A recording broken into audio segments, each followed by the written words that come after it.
미래를 보는 창 JTB. 안녕하세요. JTB J입니다. 어제 시간에 건드라크가 다시 한번 그 웹캐스트를 진행을 했습니다. 웹캐스트에서 건드라크는 6개월 내 침체 발생 확률이 약 45%에 이른다고 얘기를 했거든요. 이와 관련된 다양한 지표들을 보면서 진행을 하도록 하겠습니다. 먼저 처음 건드라크는 이제 도이체뱅크의 그 주가를 이제 언급을 했습니다. 지금 보이시는 도이치뱅크의 그 주가는 달러 표기입니다. 달러 표기 가격이고, 지금 그 역사적으로 거의 최저가 수준에 지금 머물고 있고, 직전 저점도 계속 갱신을 하고 있는 상태거든요. 그래서 결국 이게 0달러로 간다. 그렇게 된다면 리먼 파산이랑 똑같은 패턴으로 이제 붕괴가 되는 겁니다. 근데 여러분들도 알다시피 리먼 파산 때와 도이치뱅크의 파산은 전혀 다른 이야기입니다. 전혀 다른 이야기이고, 도이치뱅크의 파산은 유럽만 신경 써야 되는 게 아니라 연준까지도 신경을 써야 되는 문제입니다. 이것에 대한 그 파급 효과는 우리가 상상을 할 수 없는 수준이기 때문에, 정말로 도이치뱅크가 파산을 한다면 그 충격이 지구를 한 몇 바퀴는 돌고도 남을 겁니다. 그만큼 그 도이치뱅크의 파생 상품의 그 구조, 이런 면들을 다 따져봤을 때 도이치뱅크가 파산한다면 정말로 돈을 계속 뿌려야 될 수도 있어요. 그래서 어떻게든 저는 도이치뱅크가 파산까지는 안 할 거라고 조심스럽게 예측은 합니다. 다만 파산을 하지 않기 위해서는 어떻게 해야 될까요? 천문학적인 자금이 필요합니다. 천문학적인 자금을 투입을 해야 되는데, 아무래도 다음 QE 때 22에서도 양적 완화를 해야 될 때 도이치뱅크의 그 부양, 이 부분을 신경을 안 쓸 수가 없을 거예요. 그리고 도이치뱅크만 문제 있는 게 아니죠. 유럽의 대부분의 그 대형 은행들이 굉장히 열악한 상태에 지금 계속 몰리고 있는 상황입니다. 그래서 신경 써야 될 대형 은행이 도이치뱅크만 있는 게 아닙니다. 그래서 어떻게 본다면 유럽 입장에서는 빨리 연준이 양적 완화에 나서길 바라고 있을지도 몰라요. 그래서 지금 상황이 굉장히 안 좋다라는 것을 이제 건드라크도 얘기를 하고 있고요. 그리고 이거는 이제 유로화 기준 차트입니다. investing.com에서 이제 가져왔고, 이건 주봉이에요. 일단 가장 낮은 저점은 바로 2017년 때 도이치뱅크의 그 파산 위험, 그 신용이 강등되면서 파산 위험에 이제 몰리면서 그때 저가가 만들어졌고, 그리고 한 번은 이제 위기를 넘겼거든요. 근데 지금 사이클은 이제 경제 사이클까지 다 정점을 찍고 침체로 넘어가려고 하는 그런 흐름이기 때문에 이제 좀 다릅니다. 그래서 결국에는 이 저가는 깰 것으로 예상이 됩니다. 침체로 이제 전 세계적인 침체가 시작이 될 경우 이 가격은 당연히 이탈할 것으로 보이고, 유로화 기준으로 5유로, 주당 5유로가 이제 붕괴가 된다면 정말로 밑빠진 덕에 물붓기처럼 돈을 투입을 해야 될 수가 있어요. 그래서 이 부분도 다시 참고를 해드리라고 제가 띄워드렸고요. 그리고 이제 독일의 10년물 국채가 역사상 가장 낮은 수익률을 지금 보이고 있습니다. 10년물 수익률이 이제 마이너스로 곤두박질 쳤죠. 국채 가격이 마이너스 수익률이라는 거는 원래는 상상도 할 수 없는 일이죠, 사실. 그만큼 상태가 지금 안 좋은 거고, 이 정도 수준까지 왔으면 지금의 유로존 시스템에서는 이건 복구 못합니다. 독일뿐만이 아니라 유럽 전체 그 경제 시스템은 이 상태로는 이제 갈 수가 없을 것으로 예상이 돼요. 그래서 어떻게 해서든 유로존 시스템이 한번 큰 일을 치르고 나서라도 개혁은 불가피해 보입니다. 그래서 뭐 그때 개혁이 된다면 뭐 몇몇 나라들은 다 유로존에서 탈퇴가 되겠죠. 그래서 아마 유로존은 아마 다시 개편해야 될 가능성이 굉장히 높다고 좀 보여지고 있습니다. 그리고 지금 유럽에 대해서 또 다른 그 지표를 이제 언급을 했는데, 유럽의 수출 주문 상황을 보면은 상태가 말이 아니에요.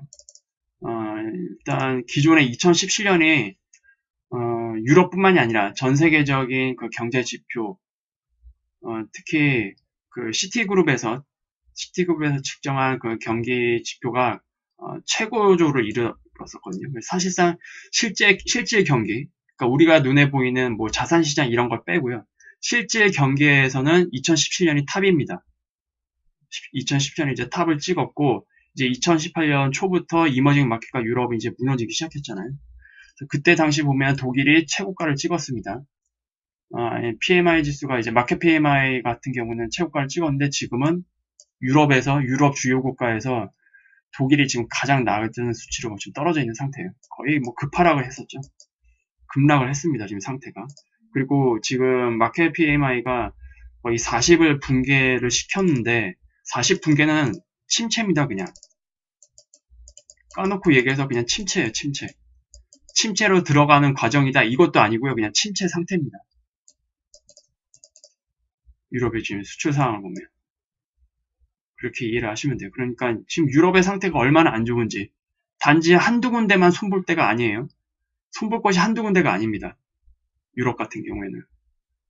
그래서 제가 유로존 시스템은 다 뜯어 고쳐야 된다고 말씀을 드린 거고요. 그리고 건드라크는 이제 다시 한번 우리나라 대한민국의 그 주식시장 지수를 이제 다시 한번 언급을 했습니다. 이번에도 이제 적절한 비율을 섞었어요.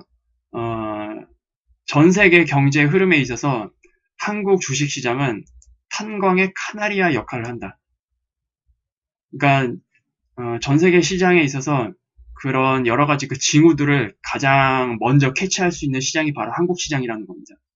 그래서 지금 한국 시장 보면은 2018년 초부터 크게 하락을 했고 그리고 반등도 그렇게 강하지도 않습니다.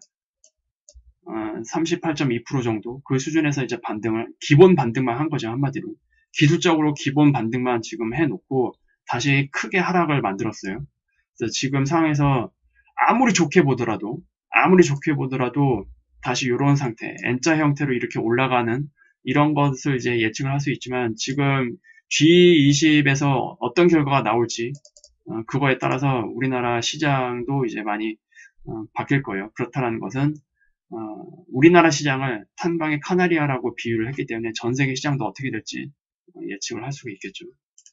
그래서 어쨌든 건드라크는 대한민국 시장이 지금 상태가 굉장히 안 좋다. 흐름이 굉장히 안 좋고 이것을 보았을 때 지금의 세계 경제가 어떤 흐름에 있는지 간접적으로 볼 수 있다라고 언급을 하고 싶어 하는 것 같습니다.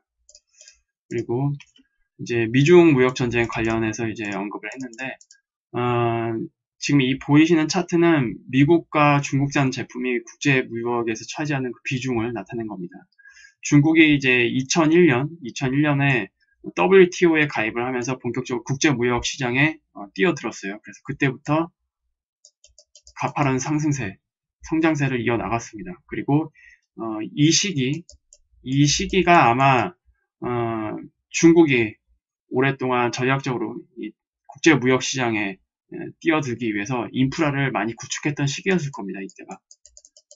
그래서 거의 10여 년 동안 인프라 구축을 이제 열심히 한 상태에서 그 힘으로 지금 올라온 거고 결국 중국산 제품이 국제무역 시장에서 이제 미국을 앞선 상태죠. 거의 전 세계 제품 중에서 중국산이 12% 정도를 차지하고 있고 미국산 제품은 약 10%가 살짝 넘는 수준입니다. 근데 이것만 비교해서는 물론 안 되겠죠. 소비 시장은 여전히 미국이 가장 크기 때문에 그런 부분은 조금 감안을 해야 되지만 어쨌든 지금의 상황에서 봤을 때 사람들은 미중 간의 그 관세 전쟁에 대해서 너무 과소평가하고 있다는 것을 언급을 했습니다. 그러면서 우리는 이제 그 관세 전쟁에 대한 그 영향을 받기 시작했고 그리고 상황이 매우 복잡해지고 있다는 것을 다시 한번 언급을 해줬습니다. 그리고 이제 마지막으로 이제 컨퍼런스 보드 지금 이 상황을 보면은 이제 경제 선행 지수와 관련된 내용이거든요. 이 지표 위에 있는 거는 이제 연간입니다. 연간. 연간 이제 인디케이터고 밑에 있는 거는 월간입니다. 당연히 월간이 더 빨리 움직였죠. 근데 연간 지표를 보면은 지금 하락세에 있죠. 지금 계속 하락하고 있습니다. 연간 지표는. 그렇다는 것은 향후 1년 안에 계속 하락세로 진행이 될 거다라고 알 수 있고, 그리고 월간 지표에서 봤을 때는 이제 연간이 이렇게 하락을 한다면 월간에서는 이게 마이너스로 꼬꾸라칠 위험에 있습니다. 결과적으로 이 두 개의 지표를 봤을 때 최소한 1년 안에, 그러니까 내년 상반기죠. 내년 상반기 안에 불황으로 치달을 수 있다라는 것을 이제 알 수가 있습니다. 그리고 이제 두 번째 지표는 이제 경기 확장세입니다. 미국 기준이에요. 지금의 그 경기 확장, 지금 오른쪽으로 갈수록 사이클이 굉장히 길다라는 표시거든요. 일단 2000년 닷컴 버블이 터지기 전 그때 경기 확장세가 가장 길었습니다. 이거는 제가 저번 시간에 말씀을 드렸죠. 확장시킬 수 있었던 이유, 바로 이머징 마켓. 이머징 마켓에 외환위기를 일으키면서 거기에 달러가 다시 이머징 마켓으로 무혈 입성을 하면서 버블을 일으킬 수 있는, 추가로 버블을 일으킬 수 있는 환경을 만들면서 좀 더 사이클을 길게 가져왔다라고 말씀을 드렸는데, 이게 지금 이게 보시면 쿼터, 이제 분기잖아요. 기록을 보면 2000년 닷컴 버블 그때 상황이 40분기였어요. 40분기 동안 사이클이 진행이 됐었습니다. 유지가 되는데 지금 현재 기준으로 보면은 39분기가 이제 유지가 되고 있어요. 확장세가. 지금 상황에서 봤을 때 지난 2000년 닷컴 버블과 비슷한 수준에 결국 이를 것으로 보여집니다. 40분기를 채울 것 같아요. 왜냐면 이제 본격적인 침체의 시작은 연말이 가장 유력한 상황이기 때문에. 그래서 최소한 역사상 가장 긴 확장세의 타일을 기록할 수 있습니다. 지금 상에서. 그리고 여기서 건드라크는 지금의 이 상황을 역사상 가장 긴 확장세를 기록할 위기에 처해 있다고 언급했습니다. 확장세가 길면 어떻게 될까요? 그 긴 시간 동안 경제가 확장하면서 남겼던 그런 잔여물들도 굉장히 많겠죠. 확장세가 짧으면 잔여물도 짧을 겁니다. 그렇게 되면 다시 바닥을 딛고 올라갈 수 있는 힘을 금방 마련할 수 있지만, 확장세가 길면 길수록 이런 잔여물들, 안 좋은 잔여물들이 굉장히 많이 쌓여 있는 상태에서 그것을 다 치우고 다시 상승을 일으켜야 되기 때문에 꽤 힘들 수도 있어요. 근데 2000년 닷컴 버블 때는 실제 경제에 대해서는 그렇게 큰 위기는 없었습니다. 말 그대로 가격 버블로 인해서 침체가 왔기 때문에. 근데 지금 문제는 제가 저번 영상에도 말씀드렸지만 실제 경제 문제예요. 지금은 원인 자체가 틀립니다. 그래서 천문학적인 자금이 필요하고 엄청난 양적 완화를 할 수밖에 없다라고 제가 말씀을 드렸고요. 그래서 건드라크도 지금 그 부분을 돌려서 좀 얘기를 하고 있는 것으로 조심스럽게 예상이 됩니다. 그리고 건드라크가 가장 신뢰하는 지표 중에 하나로 이제 소비자들의 향후 신뢰 지수인데요. 지금 보시면 알겠지만 2000년 닷컴 버블이 발생했었던 그때 수준과 거의 맞먹는 수준까지 떨어진 상태로 유지가 되고 있어요. 오히려 2008년 금융위기 때보다도 더 안 좋습니다. 그만큼 실제 경제에 대해서 소비자들이 굉장히 많이 우려하고 있다는 것을 이제 보여주고 있죠. 이 차트에서. 그래서 어쨌든 지금 대부분 소비자들이 향후 기대치가 너무 나쁜 수준이다. 그렇게 이제 볼 수 있습니다. 그리고 이제 연준의 점도표, 왼쪽에 보이시는 거는 이제 2019년에 대한 금리 인상을 이제 얼마나 예측하는지, 그리고 선물 시장에서는, 그러니까 마켓이죠.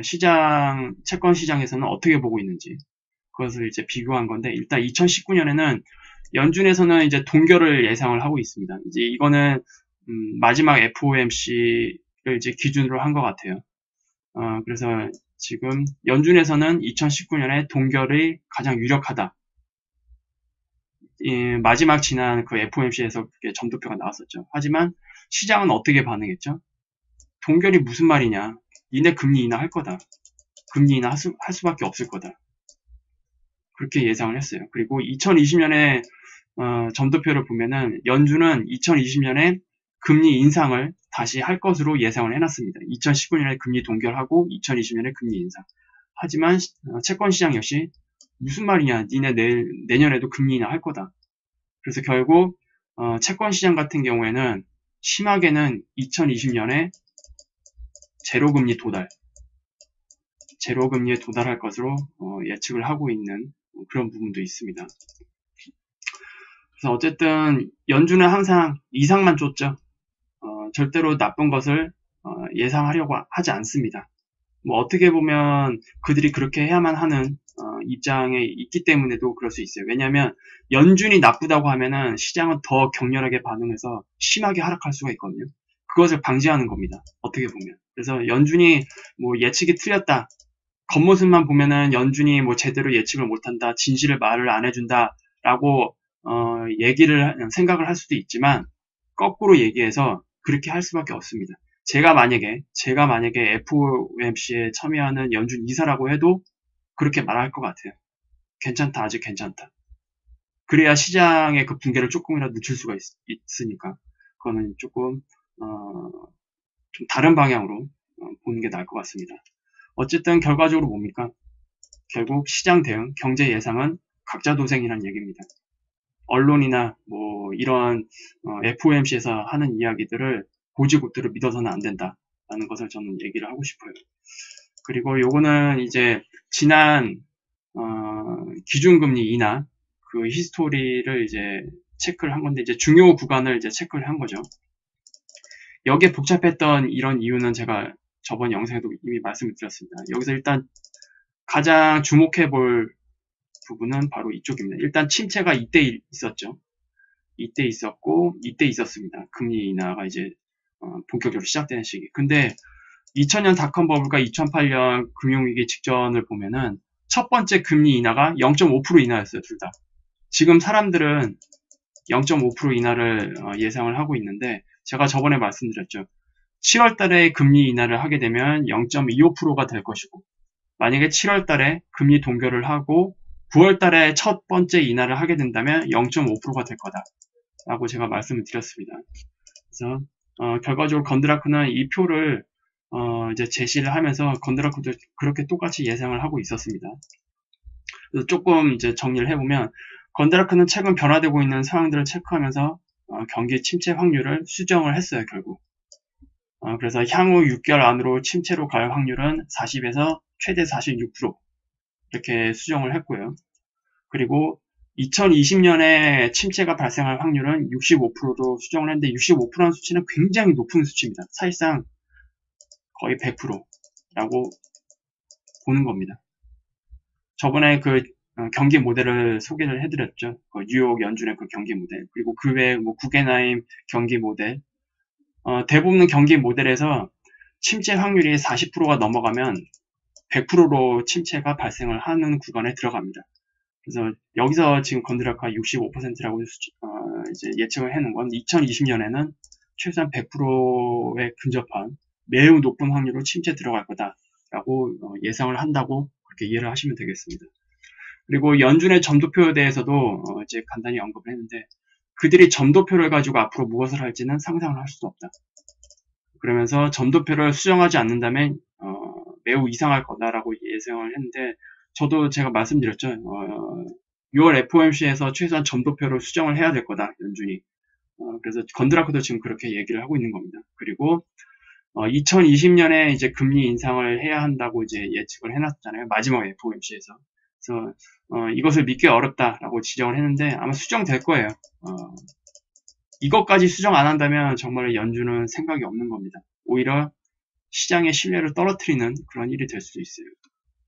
그리고 연준이 금리를 인하를 한다면 초기 금리 인하는 0.25 혹은 0.5%가 될 건데 앞서 제가 설명을 해드렸듯이 지난 두 번의 사이클에서는 첫 번째 금리 인하는 모두 0.5%였다는 것을 상기하라 라고 이제 얘기를 해줬습니다. 그리고 다음 주 18일에 이제 6월 FOMC가 있습니다. 거기서는 일단 파월은 다음에 무슨 일이 일어날지 전혀 알지 못하는 상황이기 때문에 가능한 말을 줄일 거라고 예상을 하고 있고, 따라서 시장에 참여하는 사람들한테 6월 FOMC에서는 금리 인하를 기대하지 마라 라고 이제 얘기를 하네요. 뭐 채권 시장에서도 6월 금리 인하는 그렇게 높지 않습니다. 높지 않은 상태이고, 그리고 6월 FOMC 뒤에 G20 회의가 있죠. 그래서 연준에서도 이 결과를 보고 싶어 할 겁니다. 그리고 나서 정책 방향을 좀 더 구체적으로 정할 가능성이 있거든요.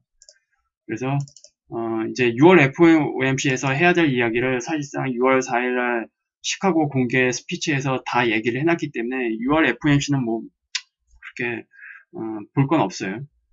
그리고 7월 이제 FOMC가 굉장히 중요해지겠죠. 정말로 중요해질 겁니다. 7월 FOMC가.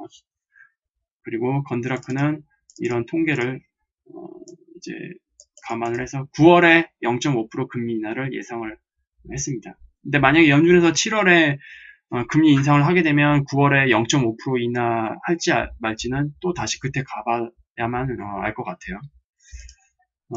그리고 이거는 이제 지난 3번의 경기 침체에 앞서서 주요 시장 그룹이 하나씩 차례대로 피크를 찍었다고 지적을 했습니다. 굉장히 흥미로운 지적이었는데 일단 그 1990년 걸프전으로 인해서 침체가 일어나기 전에는 일본 시장이 피크를 찍었습니다. 분홍색으로 보이는 거. 분홍색으로 보이는 게 이제 일본 시장이거든요. 일본 시장이 이제 피크를 찍고 그 지수를 갱신을 못한 상태였어요.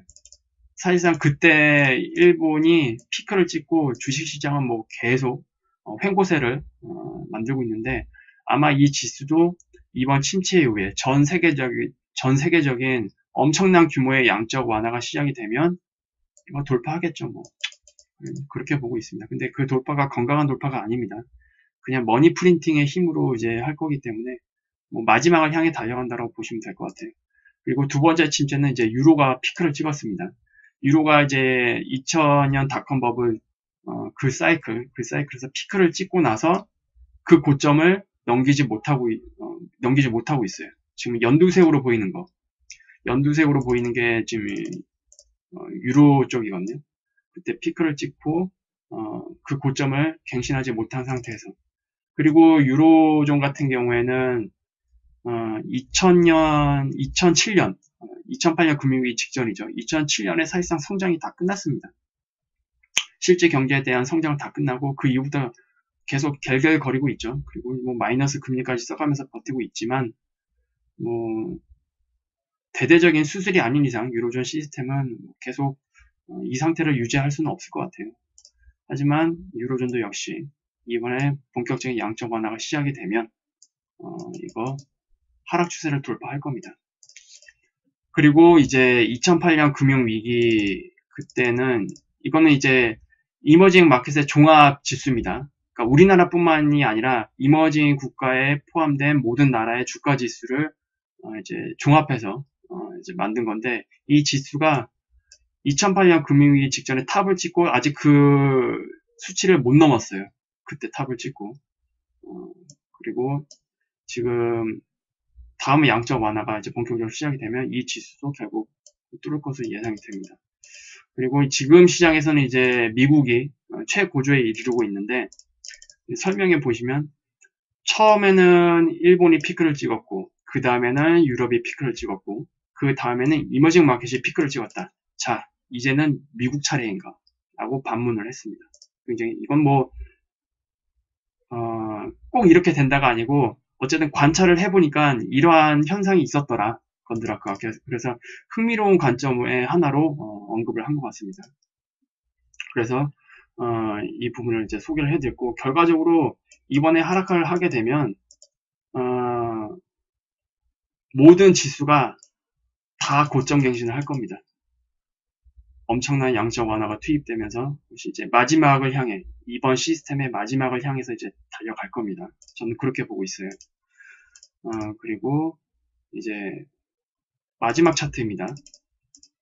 이거는 이제 예전에도 연초 건드라크 웹캐스트 저스트 마켓에서도 한번 소개를 해드렸던 차트인데 이건 이제 최신 업데이트된 지표입니다.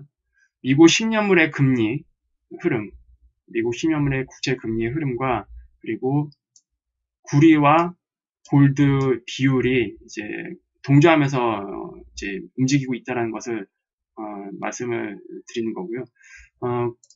구리 같은 경우에는 이제 경기 활성화와 관련된 원자재죠.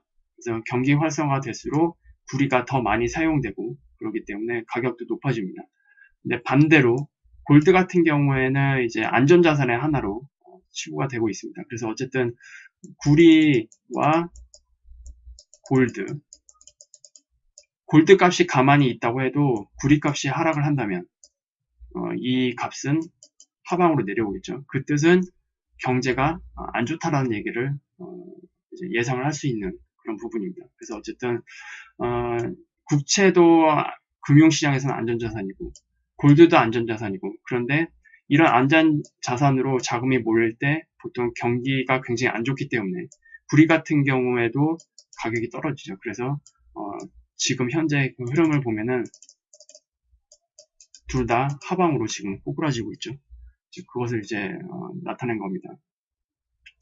그래서 건드라크가 이제 이런 지표들을 나열을 하면서 또 웹캐스트를 진행을 했는데 건드라크는 이제 점점점 자신이 예상했던 그런 흐름들을 더 확신을 가지고 이야기를 하는 것 같아요. 예전 그 웹캐스트에서는 경기 침체 확률이 뭐 46% 이 정도 수치는 아니었거든요. 30% 정도의 수치로 저는 알고 있어요. 근데 지금 이것이 수정이 돼서 더 높은 확률로 지금 수정이 됐습니다. 그리고 예전에 그 타임라인이 있었잖아요. 그 채권 장단기 금리 지난 여러 번의 그 사이클을 다 합성을 해서 데이터로 보는 경기 침체의 그 타임라인을 보여드린 적이 있는데 그때 보면은 연초 기준으로 향후 1년 뒤에 침체에 들어갈 확률이 굉장히 높게 나왔었습니다. 데이터상으로. 그리고 지금 지표 상황에서도 업데이트 된 것이 6개월이잖아요. 그렇다는 거는 연초에 1년 뒤에 경기 침체가 발생할 확률과 거의 맥락이 같습니다. 이제 우리가 지금 상반기를 거의 다 지냈잖아요. 그래서 이제 6개월만 남은 겁니다. 경기 침체가 이제 들어갈 그런 타임라인으로 봤을 때.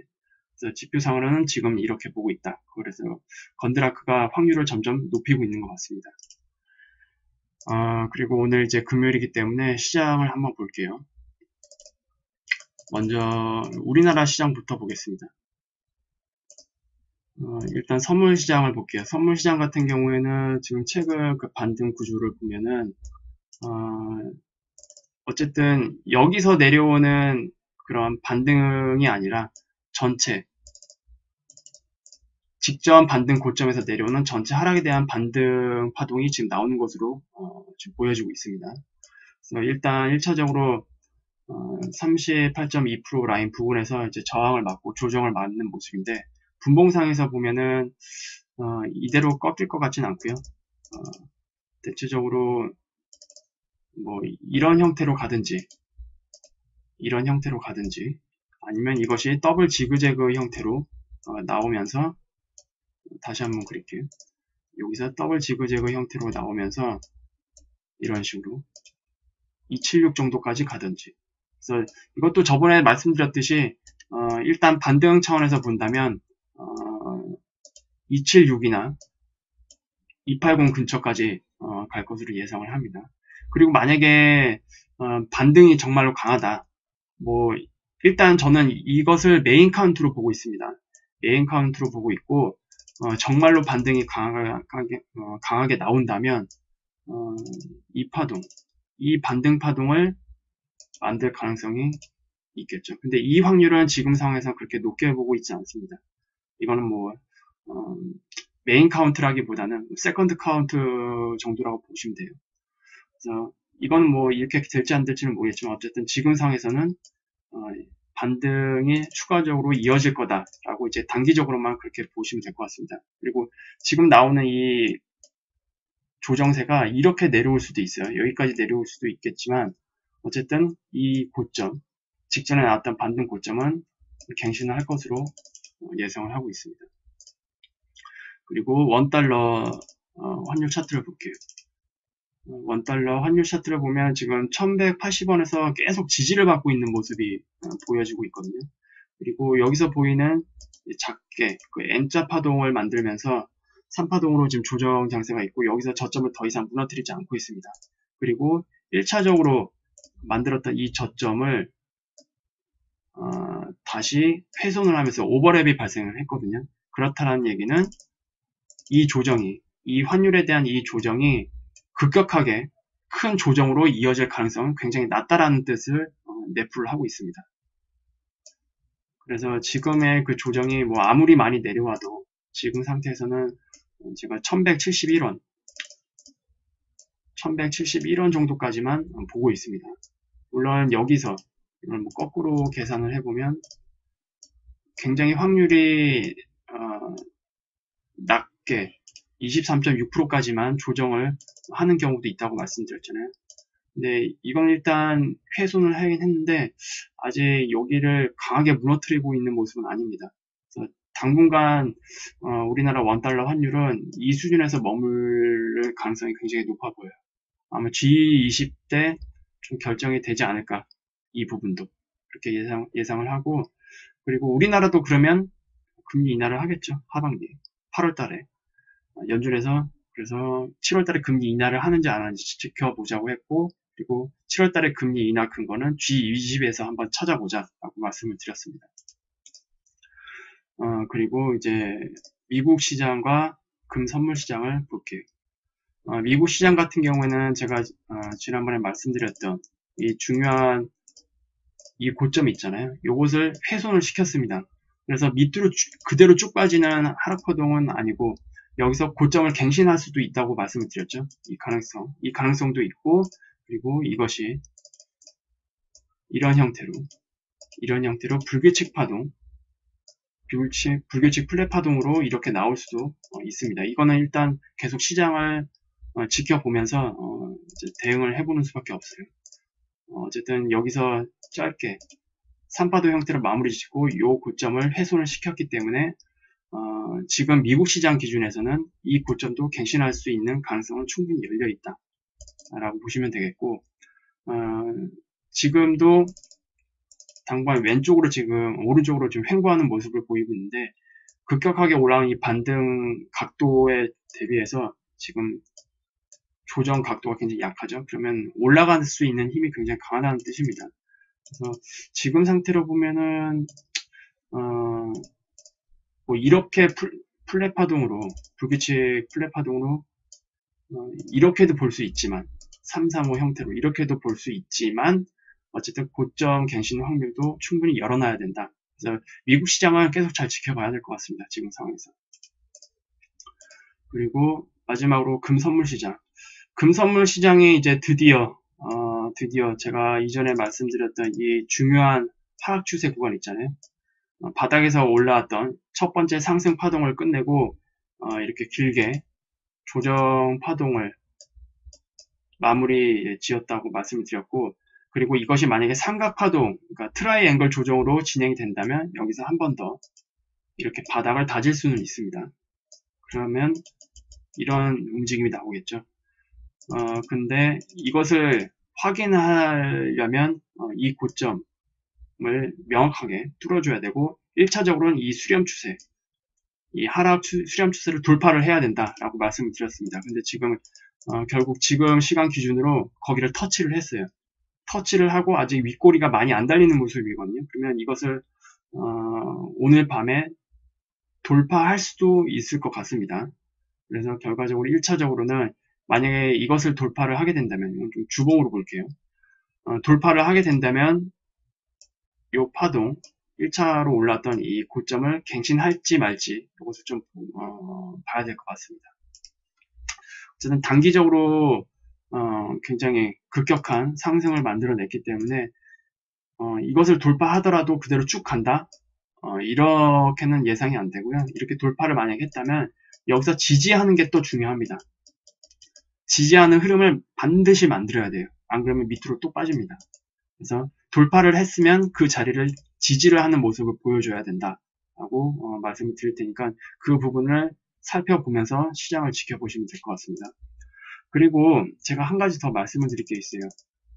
어쨌든 지난 그런 과거의 그 상태를 보고 예측을 한다면 통상 시장이 자산 디플레가 일어난다면 이 기간에는 금과 은도 같이 함께 빠졌었습니다. 그리고 그게 정상이에요, 원래. 자산 디플레도 간다면 이제 달러의 그 유동성에 다 모두 전 세계가 휘말리기 때문에 상대적으로 달러의 가치가 올라가거든요. 그래서 금과 은 가격도 이때 상대적으로 하락을 하게 됩니다. 달러 표기 기준으로. 근데 이때는 달러 표기 기준으로는 하락을 하지만 우리는 대한민국에 살고 있기 때문에 이머징 마켓 국가이기 때문에 환율은 폭등한단 말이에요. 이렇게 되면.